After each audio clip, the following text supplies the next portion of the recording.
Oriente a Jerusalén unos magos, diciendo: ¿dónde está el rey de los judíos que ha nacido? Porque su estrella hemos visto en el oriente y venimos a adorarle.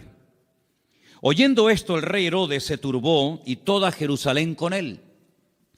Y convocados todos los principales sacerdotes y los escribas del pueblo, les preguntó dónde había de nacer el Cristo. Versículo 5. Ellos le dijeron: en Belén de Judea, porque así está escrito por el profeta. Dicho sea de paso, el profeta Miqueas. Y tú, Belén de la tierra de Judá, no eres la más pequeña entre los príncipes de Judá, porque de ti saldrá un guiador que apacentará a mi pueblo Israel. Entonces Herodes, llamando en secreto a los magos, indagó de ellos diligentemente el tiempo de la aparición de la estrella. Y enviándolos a Belén, dijo: id allá y averiguad con diligencia acerca del niño. Y cuando lo halléis, hacédmelo saber, para que yo también vaya y le adore. Ellos, habiendo oído al rey, se fueron, y he aquí la estrella que habían visto en el oriente iba delante de ellos, hasta que llegando se detuvo sobre donde estaba el niño. Y al ver la estrella se regocijaron con muy grande gozo. Y al entrar en la casa vieron al niño con su madre María, y postrándose lo adoraron, y abriendo sus tesoros le ofrecieron presentes: oro, incienso y mirra. Pero siendo avisados por revelación en sueños que no volviesen a Herodes, regresaron a su tierra por otro camino. Amén. Todos los años leemos esta porción, más o menos por estas fechas. Creo que es bueno leerla para que estemos informados de todas las cosas previas y posteriores que ocurrieron durante el nacimiento del Mesías, de nuestro Señor Jesucristo. Hoy leía esta misma historia, pero en otra versión. Y en vez de aparecer la palabra magos, aparecía la palabra sabios. Nos dice la Biblia de dónde vinieron, pero no nos dice cuántos vinieron. Es curioso que la tradición, en las cabalgatas famosas, días antes de los reyes, siempre aparecen tres, que incluso hasta se han atrevido a ponerle nombre: Melchor, Gaspar y Baltasar. Iba a saltar. Dos blancos y uno moreno. ¿Os dais cuenta que yo he leído la porción y no dice cuántos eran, ni cómo se llamaban? Podían ser 3, o 10, o 5, o 4. Uno no, porque habla de magos, de sabios, por lo tanto mínimo 2. Pero la Biblia no da el dato de 3. ¿Y los nombres? Tampoco. ¿Qué peligro tan grande corremos cuando nos inventamos las cosas y en vez de ceñirnos a lo que nos dice la fuente, que es la Biblia, comenzamos a oír y a prestar atención a tradiciones, a mitos, a cuentos, y comenzamos a ponerle nombre a personajes que la Biblia ni les da el nombre ni el número? ¿De dónde viene entonces el tema de que eran 3? Bueno, todo esto tiene una explicación, no bíblica, pero la explicación que le han dado es que representan a los 3 continentes conocidos de aquel tiempo: Europa, Asia y África. Uno representando a cada uno de los continentes que en aquel momento se conocían, puesto que Oceanía y América en aquel momento prácticamente no aparecían por ninguna parte. Pero tampoco tenemos base bíblica para decir esto, porque los 3, o los 4, o los 8, todos vinieron del mismo sitio. No vino uno de África, otro de Europa, otro de Asia, y allí se encontraron. No, venían juntos. Y venían los 3 juntos con un propósito. Y vinieron todos dirigidos de la misma manera. No es que uno en África tuvo un sueño, otro en Europa tuvo una visión y se le presentó un ángel, y otro... No dice eso. Todos venían como un equipo, con un propósito, con una serie de presentes, de los cuales hablaremos ahora un poco, y vinieron de Oriente. Ahora, ¿de qué parte de Oriente? Tampoco con exactitud lo sabemos, porque si ustedes se centran en Israel, toda la geografía bíblica parte de Israel. Eso siempre tienen que tenerlo presente. Cuando habla del norte, Pero del norte, ¿desde dónde? ¿Desde Madrid? ¿Desde Jerusalén? ¿Desde Roma? Toda la geografía bíblica siempre parte de Jerusalén. Cuando se habla del norte, pues tienes que coger un mapa, meterte en Israel y decir, ¿qué país queda en el norte? ¿Qué país queda en el sur? Cuando habla del mar grande, ¿de cuál habla? ¿Del Caribe? ¿Del Pacífico? ¿Del Caspio? No, el mar grande es el que está más cerca de Israel, que es el mar Mediterráneo, el Mare Nostrum, que está al oeste. Cuando habla del oriente, pues tienes que mirar desde Israel, no desde donde tú has nacido, porque si no, no encajan las cosas. Desde la geografía bíblica tienes que mirar qué países quedan al este, al oriente, de donde sale el sol. Bueno, hemos escuchado y hemos leído todo tipo de explicaciones, que si eran de la China, algunos dicen que venían de Babilonia, otros dicen que venían del Cáucaso, de tantos lugares, ¿verdad? Venían del este, venían del oriente. Ahora, en aquellos tiempos no era como hoy en día, que cogemos un avión y en unas cuantas horas nos ponemos en la otra parte del mundo. Por muy lejos que quede Chile, por muy lejos que quede Argentina, te montas en un avión en Madrid, en 12, 13 horas llegas a Buenos Aires sin ningún problema. Y has recorrido miles de kilómetros, has cruzado el charco, ¿verdad? Y has llegado casi hasta al extremo de la tierra, a la Patagonia, al fin del mundo. Pero en aquellos tiempos no era tan habitual, no era tan rápido, no era tan fácil el desplazarse de un país a otro. Lo que hoy en día hacemos en unas horas, en aquellos tiempos se tardaba días, semanas, meses y, si me apuras, hasta años. Fíjate, por ejemplo, que cuando hemos ido a Israel, cuando yo les llevo a ustedes a Galilea y les muestro el camino real que aún existe, yo les he dicho, estando allí, que se tarda una semana desde Galilea hasta Nazaret y un poquito más hasta Jerusalén. Una semana, dentro de un país. Ahora, ¿cuánto tardaron estos sabios o estos magos o astrólogos? ¿Cuánto tardaron de Oriente hasta llegar hasta el lugar donde había nacido el Señor? Pues mínimo un año. Mínimo. ¿En qué nos basamos para decir que tardaron como mínimo un año?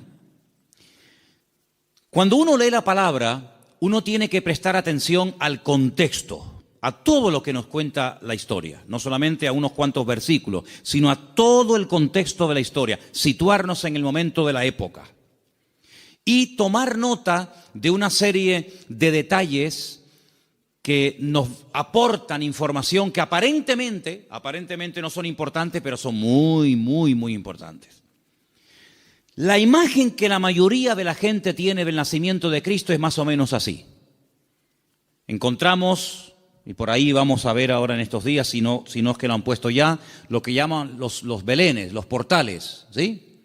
Y van a ver al niño en una cunita, su madre a un lado, el padre a otra, unos ángeles que están allí, los camellos fuera, los magos que entran dentro y se postran delante del niño, detrás una burra, detrás una vaca, ¿sí o no? Esa es la imagen que la gente tiene. Pero eso no es verdad, rotundamente falso. Ya este papa que dimitió, Ratzinger, cuando estaba como papa, no ahora en el paro, cuando estaba como papa, él dijo que eso era mentira, que eso no tiene base ni fundamento bíblico. Allí no estaban todos juntos, el niño, la madre, los animales, los magos, los pastores. Eso es rotundamente falso. Pero es la imagen que la gente tiene. Entonces la gente cuando va al pesebre o al portal que hacen aquí en el ayuntamiento o en otros lugares, pues ve a todos juntos. Sin embargo, si ustedes se fijan, hemos leído en esta noche en el versículo 11, una palabra clave para poder ir desgranando y explicando esta porción. Dice que al entrar en la casa, en todas las Biblias tiene que poner eso, sea de la versión que sea.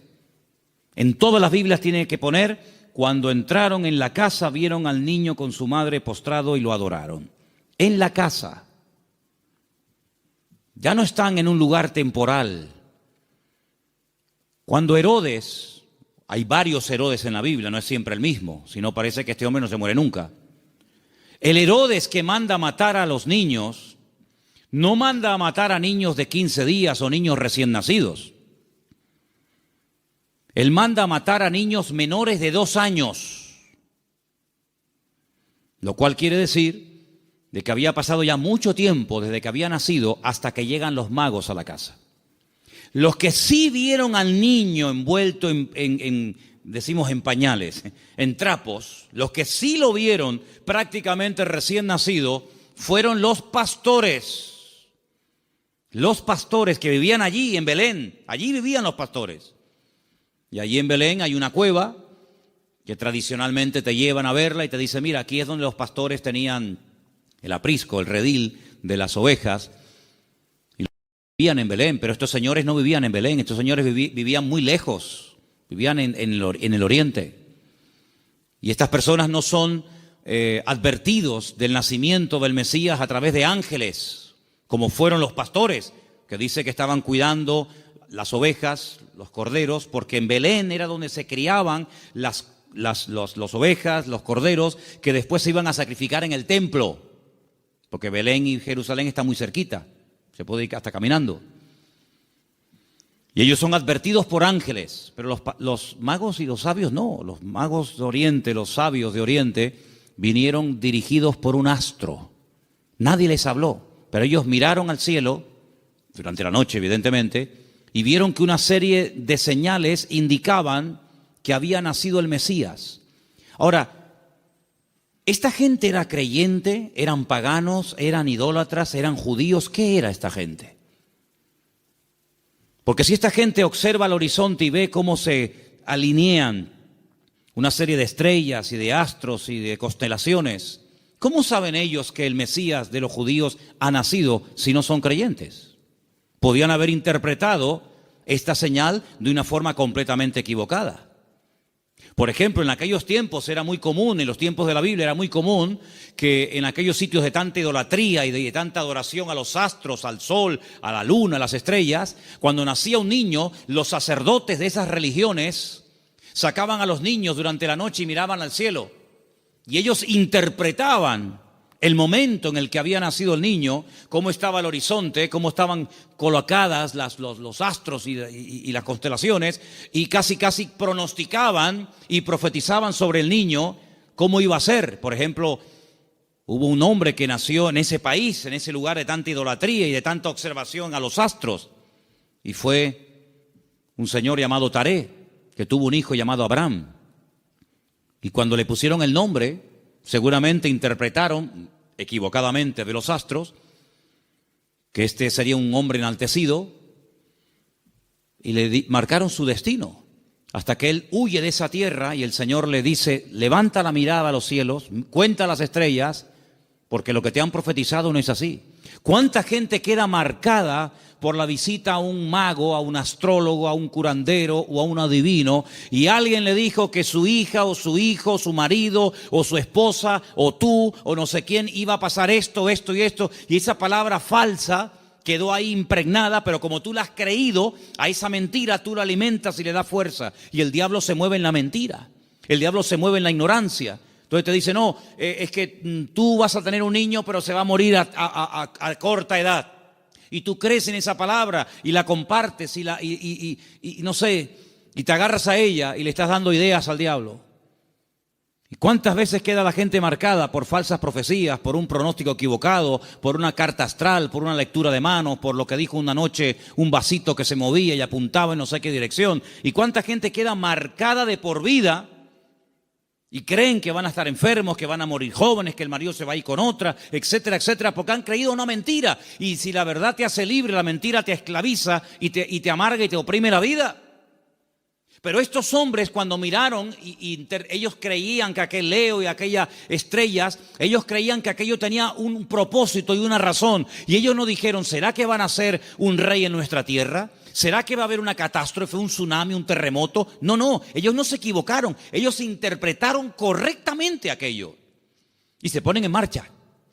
Y como mínimo, te dije antes que tardaron 1 año. Y ellos no van yendo por todos los países preguntando, oye, ¿será aquí? ¿Será allí? Como aquellos que aquella noche cuando oyeron la palabra profética del Señor que dice, uno de vosotros me va a entregar. Todos dijeron, seré yo, seré yo, seré yo, seré yo, todos menos uno que dijo quién es. Los magos, los sabios de Oriente no comenzaron a ir por Europa, por África, diciendo, será por aquí, será por allá. No, esa estrella, su estrella, no una cualquiera, su estrella, esa señal profética marcada en el cielo, indicaba en una dirección. Ellos seguían y llegaron, nada más y nada menos, que al sitio correcto, al país correcto y al pueblo correcto, Belén de Judea. Y cuando llegan allí, a Herodes, que era el rey que los romanos habían puesto como un títere, le preguntan, ¿dónde está el rey de los judíos? Porque su estrella hemos visto en el oriente y venimos a adorarle. Le están haciendo esta pregunta a un rey. No le están haciendo esta pregunta a un esclavo. No le están haciendo esta pregunta a uno que encuentran por la calle, sino que van al palacio, al Herodión, que aún se puede visitar en Belén, ¿verdad? Y le están preguntando al rey, que supuestamente es el rey de los judíos, ¿dónde está el rey de los judíos? Porque venimos a adorarle. Y ellos reconocen que ese con el que están hablando no es. Claro, por eso dice que se produjo una consternación. La gente comenzó a decir, oye, han venido gente de lejísimos, cargados con unos presentes y unos regalos, una fortuna en oro, en incienso y en mirra. Y dice que vienen a adorar al rey de los judíos y dicen que su estrella han visto en el oriente y estas noticias corrieron hasta Jerusalén y se produjo un tumulto tremendo porque la gente decía, pero ¿a quién se refieren? Es decir, había nacido el Mesías, profetizado durante siglos y siglos y nadie se había enterado. Fue como un nacimiento secreto. Nació el Mesías, del cual habló Isaías, Jeremías, Ezequiel y tantos profetas, y nadie se había dado cuenta. ¿No te has parado alguna vez a preguntar que Dios puede hacer muchas cosas hoy en día entre nosotros y no nos hemos dado cuenta de que es el Señor? Y atribuimos a la casualidad o a la coincidencia o a la suerte. Sin embargo, el que tiene todo el control y el dominio siempre es el Señor. ¿Cuántos dicen amén? ¿Cómo supieron interpretar estos hombres estas señales correctamente? Bueno, hay varias opiniones.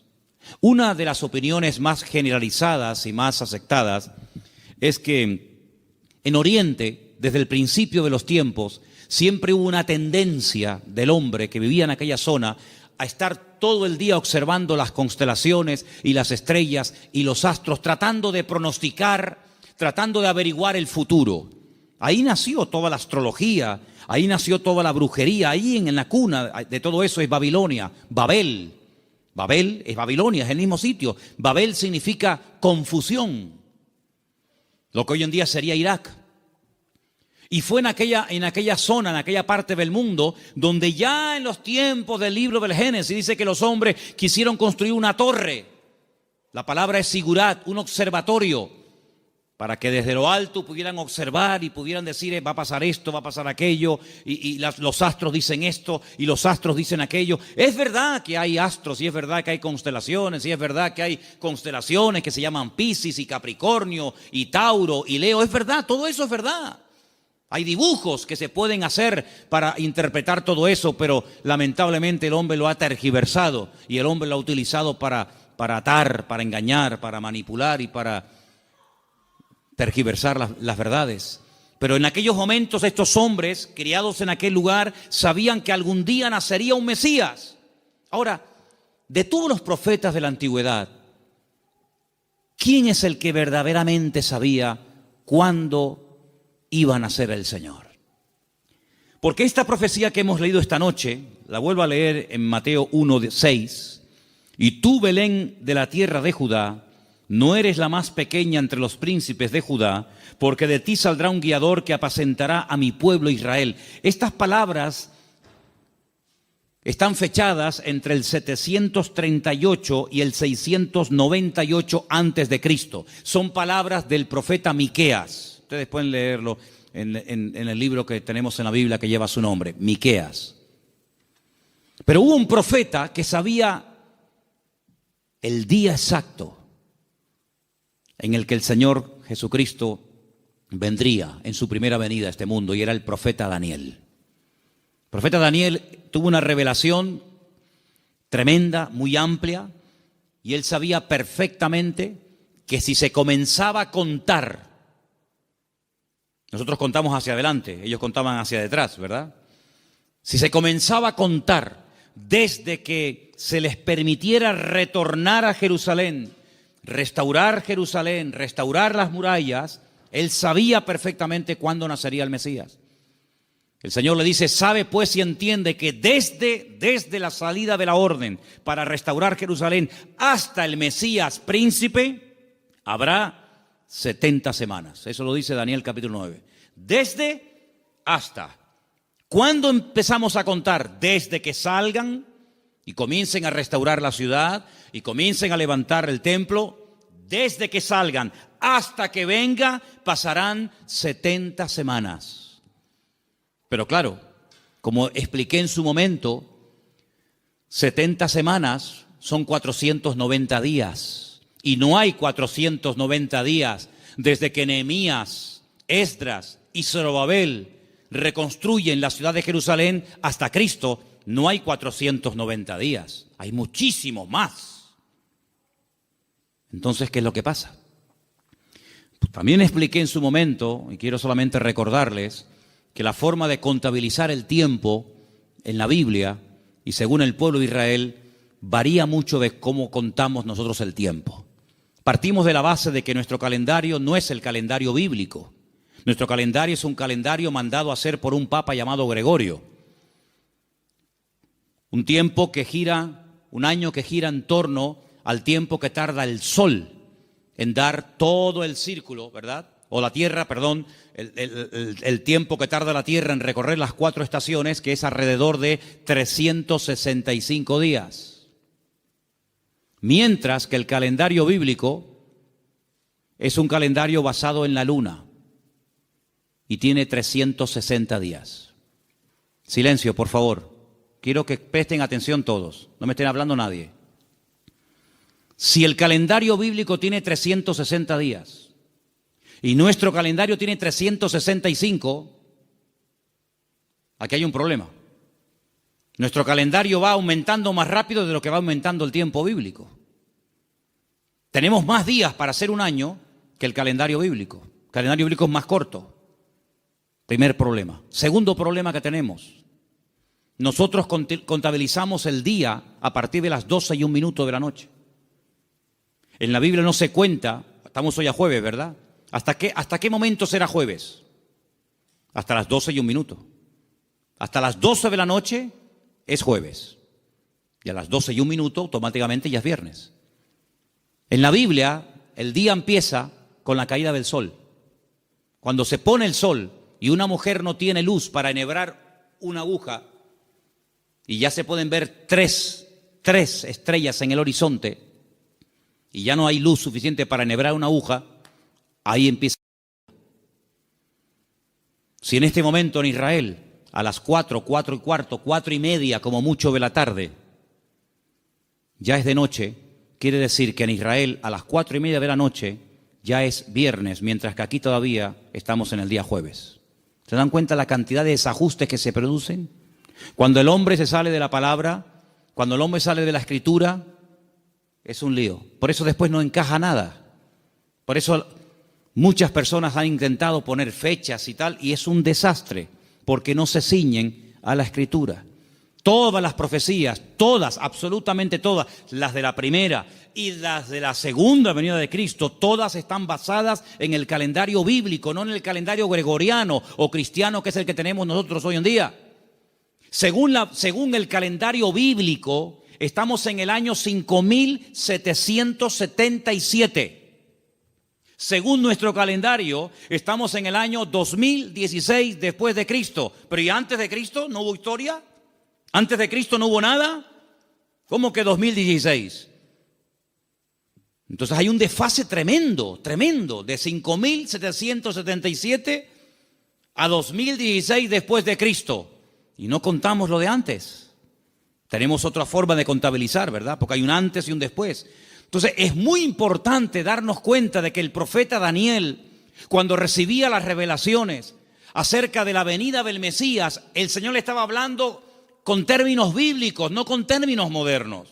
Y cuando el Señor le dice 70 semanas, Daniel, sabe pues y entiende, escucha esto, desde que salgáis hasta que venga el Mesías príncipe, pasarán 70 semanas, pero resulta de que en el pueblo de Israel y según la Biblia, y esto está demostrado en el libro de Levítico, las formas de contar los días y las semanas también son diferentes. ¿Por qué? Porque nosotros llamamos semanas a un grupo de 7 días.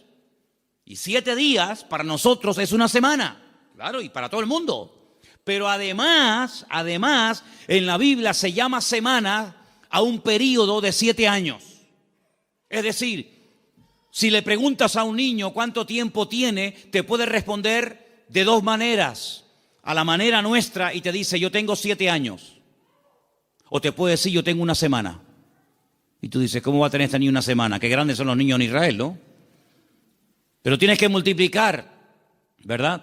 De tal manera que cuando el Señor le dice al profeta Daniel, 70 semanas están determinadas sobre tu pueblo, lo que le está dando es un paquete profético de 490 años. 70 por 7, 490. Y esos 490 años, hay diferentes bloques, diferentes características, diferentes sucesos, diferentes acontecimientos, que cuando tú lo sabes interpretar, pues tú dices, efectivamente, 483 años,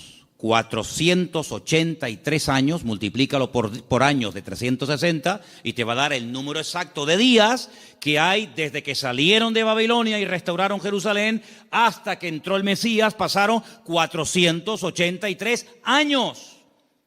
Pero dice, pero son 70 años, 70 semanas. Y la última semana, los últimos 7 años, son los famosos 7 años de la gran tribulación. Y todo encaja. La Biblia es matemática pura. Es la única ciencia exacta, las matemáticas. En todas partes del mundo, 2 y 2 son 4. En todas partes del mundo. Por encima del Ecuador y por debajo del Ecuador, 2 y 2 son 4. En todas partes del mundo. Es una ciencia exacta, ¿verdad? No se puede cuestionar. No es que aquí 2 y 2 son 4, allí son 3 y medio, allí son 8. No, en todas partes es igual.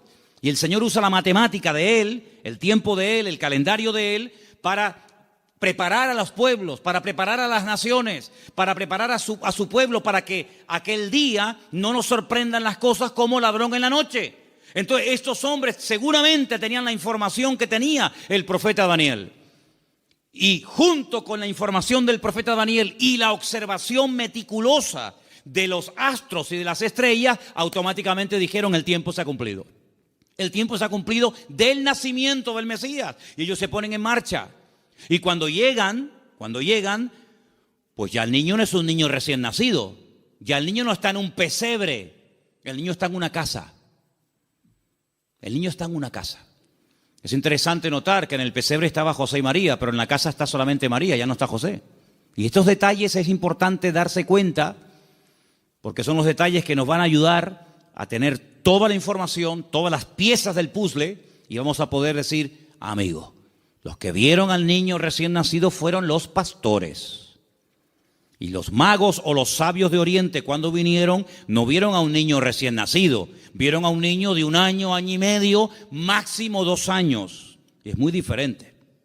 Ahora, es interesante que Herodes, es decir, no se toman decisiones políticas, no se hacen edictos reales hasta que le llega la información de los sabios o de los magos a Herodes. Mientras tanto, Herodes estaba tranquilo, pero en el momento en el que estos hombres le dicen, es que el motivo de nuestra visita a Belén, ellos no son de aquí, el motivo de que estemos aquí tan lejos de nuestra tierra es que venimos a adorar a un rey que nos ha dicho, nos ha guiado el Señor y sabemos que tenemos que venir a adorarle.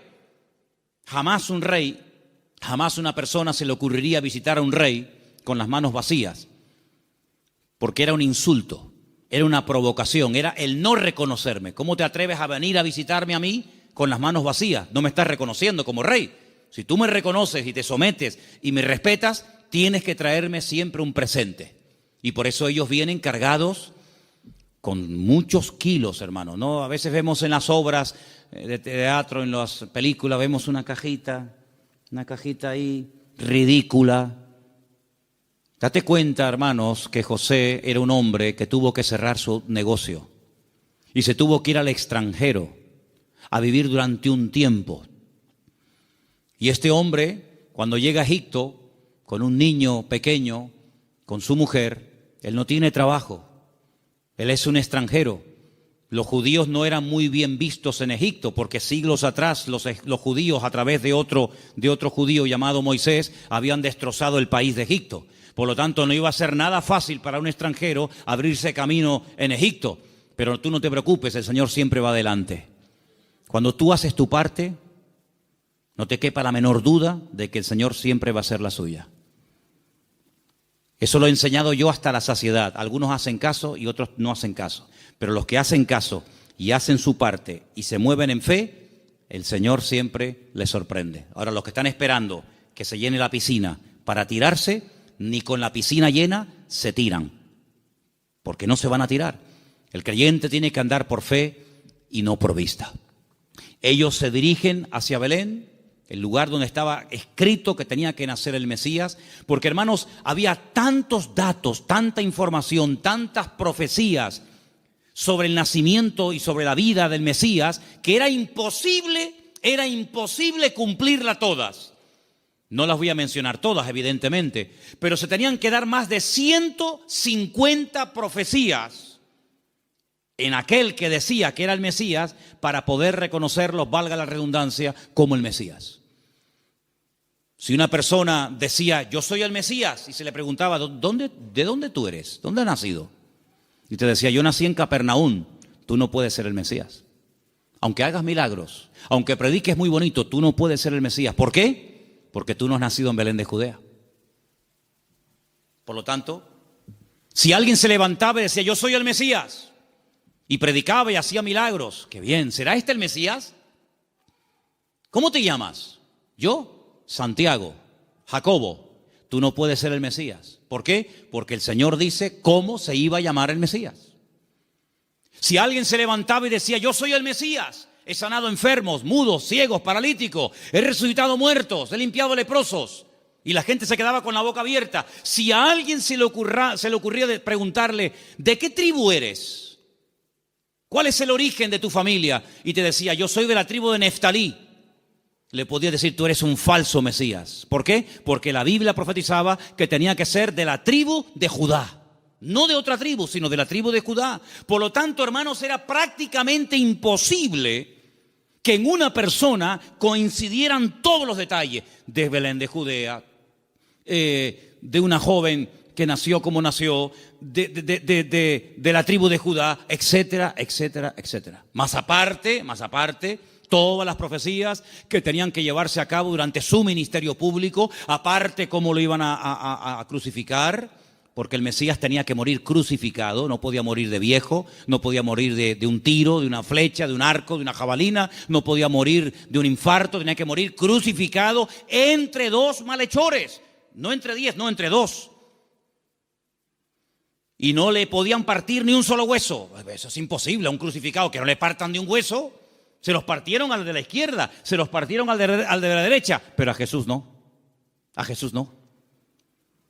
No le podían partir ningún hueso. Y iba a morir como un inicuo, como un pecador, como un vil pecador, pero iba a ser enterrado como un rico. Tantos y tantos detalles que era prácticamente imposible. Pero suponte, imagínate que de los 150 detalles proféticos que tenían que cumplirse en él, una persona cumpliera 149. Pero queda el examen final, el más difícil de todos, la resurrección.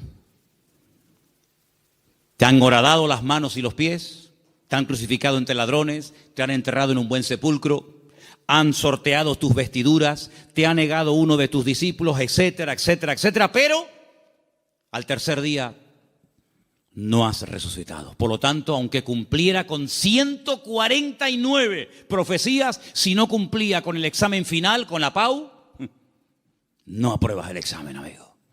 Por lo tanto, hermanos, cuando estos hombres se ponen en marcha, no es por emociones, no es por un sentimiento pasajero, sino es porque están coincidiendo tantas cosas que ellos van en fe y en obediencia, guiados milagrosamente a través del desierto, probablemente un viaje de más de un año hasta llegar a Belén de Judea. Cuando ellos llegan y le dicen a Herodes que vienen a adorar al Señor, resulta de que le presentan 3 tipos de regalos. Vamos a leerlos nuevamente, por favor. Estamos en Mateo capítulo 2, versículo 11. ¿Lo ponemos? Mateo 2:11. Al entrar en la casa vieron al niño con su madre María y postrándose lo adoraron. Y abriendo sus tesoros le ofrecieron presentes, oro, incienso y mirra. Algunos comentarios dicen que Daniel, cuando recibió la revelación, que la tenemos en la Biblia, por si te interesa conocerla, del nacimiento del Mesías, y también de su reinado, pero estamos hablando de su primera venida, Daniel vivía en el palacio con el rey Nabucodonosor, ¿os acordáis, verdad? Después con Belsasar y después con otros también. Dicen los comentarios que Daniel no tuvo descendencia, seguramente lo hicieron eunuco, que era lo más probable, y no tuvo descendencia, pero dice que era uno de los hombres más ricos de todo el país. Después del rey, el que más autoridad, el que más prestigio y reconocimiento tenía, era Daniel. Así de claro, igual que José en Egipto, que después de Faraón el que mandaba era José. Casi podríamos decir que mandaba más José que Faraón. Toda esa fortuna, toda esa riqueza no se la quedaron sus hijos porque, repito, no tuvo. Y algunos dicen que puede ser que estos sabios, guiados como ya hemos dicho, milagrosamente, llegaron hasta Belén y esta fortuna, porque no era una cajita así, era una fortuna en oro, en incienso y en mirra, que a lo mejor tú dices, bueno, yo de las 3 cosas me quedo con el oro. ¿Y el incienso y la mirra? Bueno, vamos a ver. Todo lo que la Biblia relata, todo lo que ocurre en la palabra de Dios, todo tiene una razón de ser, ¿sí o no? No hay nada casual. ¿Por qué la Biblia dice que eran 153 peces los que pescaron? ¿Ah? ¿Por qué dice la Biblia que comieron 5,000 hombres? ¿Por qué dice la Biblia que le regalaron oro, incienso y mirra? ¿Qué más da? Le hicieron presente, le hicieron regalos. ¿Y qué más da? No. Lo dice. ¿Te trajeron qué le trajeron? ¿Ropas? No. ¿Joyas? No. ¿Comida? Tampoco. Oro, incienso y mirra. Tal vez para nosotros esos regalos no sean tan significativos, pero vamos a explicarlos. En estos 3 regalos, nosotros podemos ver, en cierto sentido, el reconocimiento de ese triple ministerio que el Señor Jesucristo llevaría a cabo durante su vida. Ustedes saben que en el Antiguo Testamento o eras profeta o eras rey. Las 2 cosas al mismo tiempo no se podía hacer. Muy rara vez, por ejemplo, David, a veces profetizaba, pero David no pasó a la historia por ser un profeta, aunque a veces profetizaba. Pero uno conoce a David como el rey de Israel, no como un profeta. Sin embargo, a Isaías lo conocemos como un profeta. Sin embargo, en la figura de Cristo, en la figura del Mesías, se iban a dar 3 características únicas de él: rey, profeta y sacerdote. Rey, profeta y sacerdote. El oro representa en cierto sentido la realeza del Señor Jesucristo, porque Él es el Rey de reyes y Señor de señores. Nadie dijo amén, pero lo es. Él es el Rey de reyes y el Señor de los señores. Nació como rey, lo crucificaron diciendo que era un rey y volverá a este mundo como un rey. Cuando nació dijeron, hemos venido a adorar al rey de los judíos. Era un niño, 1 año y medio, 2 años, pero era un rey. Todavía no se manifestaban sus poderes, sus milagros, pero era un rey. Cuando murió en una cruz, él no lo dijo, pero Pilato dijo, quiero que le pongan encima de la cruz un título, una placa donde ponga en 3 idiomas para que todo el mundo lo entienda, en latín, en hebreo y en griego, Quiero que pongan, este es el rey de los judíos. Es increíble. Cuando Pilato le dice, pero tú eres un rey, ¿sí o no? Y dice, yo para esto he venido a este mundo. Pasa que todo tiene su momento y todo tiene su lugar. Cuando oramos en el Padre Nuestro, lo leemos o lo mencionamos, hay una parte que recordamos que Él es rey. Cuando decimos, venga tu reino, y no hay reino sin rey, y no hay rey sin reino. Por lo tanto, Él es un rey. Y en ese presente del oro, moneda internacional, dicho sea de paso, porque con oro puedes ir a cualquier parte del mundo, se reconoce que Él era un rey. De hecho, ellos dicen, venimos a adorar a un rey, pequeño, pero al fin y al cabo rey.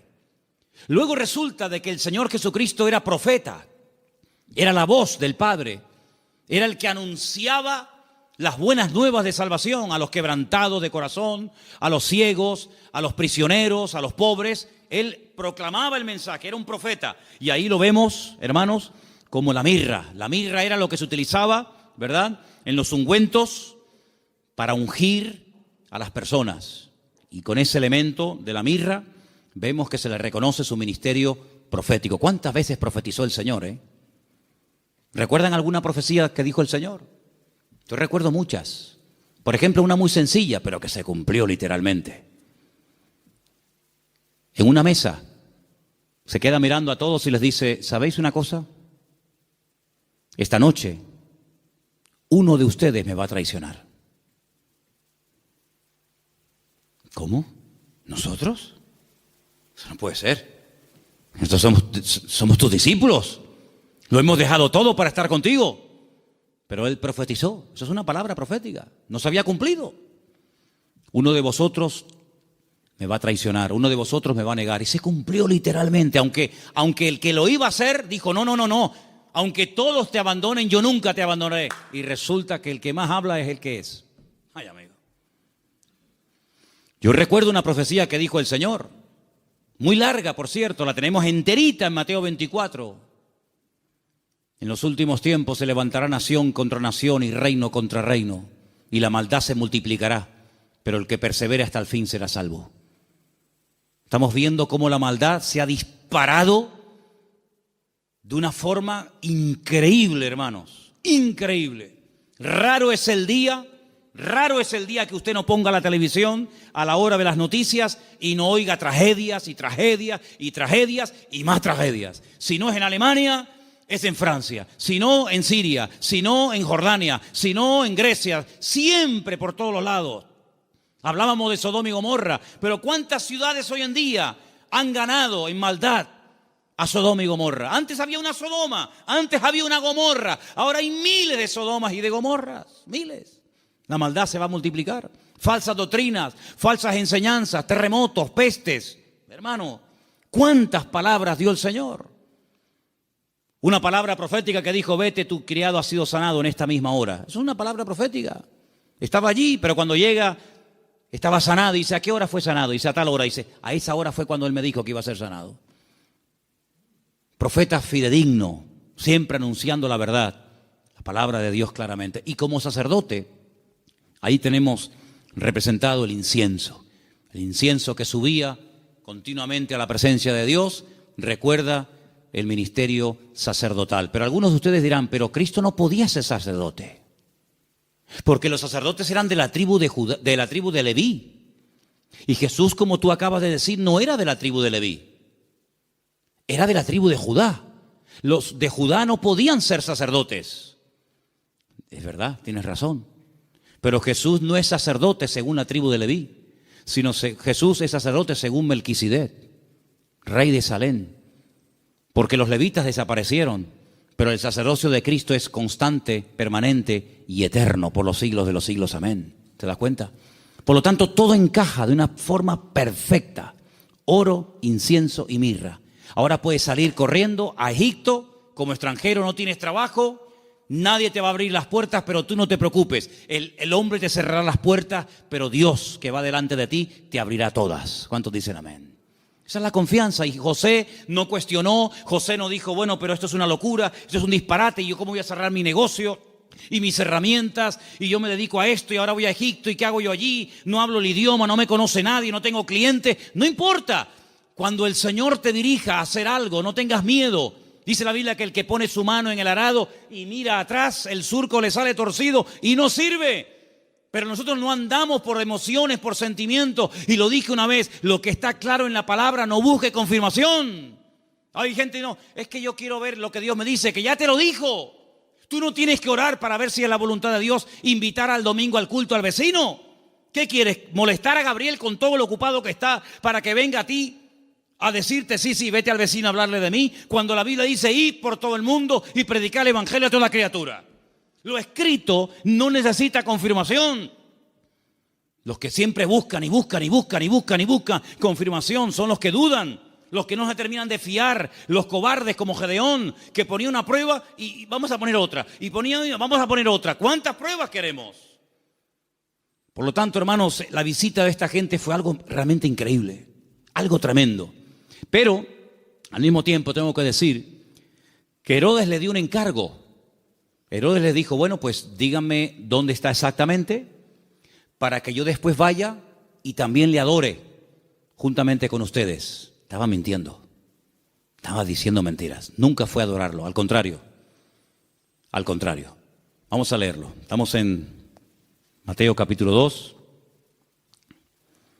Después que partieron ellos, he aquí un ángel del Señor se le apareció en sueños a José y le dijo, levántate, toma al niño y a su madre, huye a Egipto y permanece allá hasta que yo te lo diga, porque acontecerá que Herodes buscará al niño para matarlo. ¿Te das cuenta? Para matarlo. Le dijo a los sabios, no, yo quiero adorarle, pero es mentira, lo quiere matar, es falso. Y él despertando tomó de noche. Pero si el Señor me ha hablado, cuanto antes ponga la palabra en práctica, mejor. ¿Para qué esperar a mañana? De noche, me levanté. Se levantó de noche. Y dice, tomó al niño y a su madre y se fue a Egipto. Y estuvo allá hasta la muerte de Herodes, para que se cumpliese lo dicho por el Señor por medio del profeta, cuando dijo, de Egipto llamé a mi hijo. Entonces Herodes, cuando se vio burlado por los magos, se enojó mucho y mandó matar a todos los niños menores de 2 años. Si el niño estaba recién nacido, no tiene ningún sentido promulgar un edicto real para matar a un niño de 1 año, año y medio, 2 años, no tiene sentido. Pero es que ya te vuelvo a repetir, el niño ya hacía mucho tiempo que había nacido. Pasa que los magos habían tardado mucho tiempo en llegar. Entonces dice que mandó a matar a los niños menores de 2 años que había en Belén y en todos los alrededores conforme al tiempo que había inquirido de los magos. Es curioso que cuando le interesaba tener una información se movía, pero cuando no quería cumplirla se hacía el loco, ¿no? Entonces se cumplió lo que fue dicho por el profeta Jeremías, otra palabra más cumplida. ¿Qué decía la palabra? Voz fue oída en Ramá, grande lamentación, lloro y gemido. Raquel, que llora a sus hijos y no quiso ser consolada porque perecieron. Pero después de la muerte de Herodes, aquí un ángel del Señor le apareció en sueños a José en Egipto y le dijo, levántate, toma al niño y a su madre y vete a la tierra de Israel, porque han muerto los que procuran la muerte del niño. ¿Cómo iba a saber José en Egipto sin WhatsApp, sin Facebook, sin ordenador, sin nada, que ya puedo volver a casa? ¿Cómo lo puedo saber? Toda la información que necesitamos saber la sabe el Señor. Y cuando el Señor te diga, vuelve otra vez, fíate, porque el Señor sabe perfectamente que el tiempo de la muerte de Herodes ha llegado. Era un hombre que se dejaba, se habla mucho de María, pero la verdad que este hombre era un hombre increíble, un hombre extraordinario, un hombre obediente, un hombre sumiso, un hombre que no cuestiona, no es un hombre lleno de dudas, sino es un hombre que se deja guiar de una forma tremenda. Ellos, habiendo oído que el rey, estamos en el versículo 21, ¿verdad? Entonces él se levantó, tomó al niño, a su madre y vino a la tierra de Israel. Pero oyendo que Arquelao reinaba en Judea en lugar de Herodes, su padre, tuvo temor de ir allá. Pero avisado por revelación en sueños, se fue a la región de Galilea, bien arriba al norte. Y vino y habitó en la ciudad que se llama Nazaret, para que se cumpliese lo que fue dicho por los profetas, que había de ser llamado Nazareno. Es que todo se cumple, es que no hay ni un detalle que tú digas, oye, es que todo, absolutamente todo, el que se vaya a Egipto, el que vuelva, el que justamente se vaya a vivir a Nazaret, Es que todo, absolutamente todo. Por eso Mateo es tan detallista con estos datos, porque él está intentando convencer a los judíos que van a ser los que van a leer su evangelio. Él está intentando abrirles los ojos y evangelizarlos a través de este evangelio y mostrarles que no era nada casual, sino que todo estaba cumpliéndose literalmente al pie de la letra. Y todo era para que se cumpliera lo dicho por el profeta, para que se cumpliera lo que profetizó el Señor, para que se cumpliera. Esa es la base del Evangelio de Mateo, el cumplimiento de las palabras proféticas dichas siglos antes de que naciera el Mesías. Ahora, si saltamos un momentito, y quiero leerlo rápidamente, en Lucas, capítulo 2, hemos leído Mateo 2, en Lucas capítulo 2, dice en el versículo 8, que había pastores en la misma región que velaban y guardaban las vigilias de la noche sobre su rebaño. Y aquí se les presentó un ángel del Señor y la gloria del Señor los rodeó de resplandor. Tuvieron gran temor, pero el ángel les dijo: no temáis, porque aquí os doy nuevas de gran gozo, que será para todo el pueblo, que os ha nacido hoy, no ayer, no hace una semana. Hoy os ha nacido en la ciudad de David. ¿Cuál es la ciudad de David? Belén. Si David también era de Belén, era de allí. Un Salvador que es Cristo, el Señor. Esto será de señal: hallaréis al niño envuelto en pañales, acostado en un pesebre. Ustedes sí lo van a ver recién nacido. Los magos no lo vieron recién nacido, ¿vale? Repentinamente se apareció con el ángel una multitud de las huestes celestiales que alababan a Dios y decían: gloria a Dios en las alturas y en la tierra paz, buena voluntad para con los hombres. Sucedió que cuando los pastores se fueron de ellos al cielo, los ángeles, no se fueron los pastores al cielo y se quedaron los ángeles, fue al revés. Se dijeron unos a otros: pasemos pues hasta Belén y veamos esto que ha sucedido y que el Señor nos ha manifestado. Vinieron pues apresuradamente y hallaron a María y a José. Cuando llegaron los magos, José no estaba, por lo menos no lo menciona, pero aquí sí. Estaba José, María y el niño acostado en el pesebre. Y al verlo dieron a conocer lo que se les había dicho acerca del niño, y todos los que le oyeron se maravillaron de lo que los pastores decían. Pero María guardaba todas estas cosas, meditándolas en su corazón. Y volvieron los pastores glorificando y alabando a Dios por todas las cosas que habían oído y visto, como se les había dicho. ¿Tú sabes el frío que hace en Israel en invierno? ¿Sabes el frío que hace allí? Aquí me hace gracia cuando la gente dice: uy, qué frío que hace. Tú no sabes lo que es frío. Allí hace frío, pero de verdad, y nieva. Jesús no nació el 24 de diciembre, hermano. Eso es una gran mentira. A partir del 400 y pico después de Cristo, alguien dijo que había nacido el 25 o 24 de diciembre, porque era el día más pagano del año, el peor día de todos. Y entonces dijeron: bueno, pues el día peor, el más pagano, el más terrible, vamos a cristianizarlo. Y vamos a decirle al mundo que el Mesías nació en este día, para que en vez de adorar al sol y en vez de adorar las barbaridades que adoren al Rey, al Señor Jesús. Y desde ese momento, pues se instituyó pues esa fecha. Pero Jesús no nació en diciembre.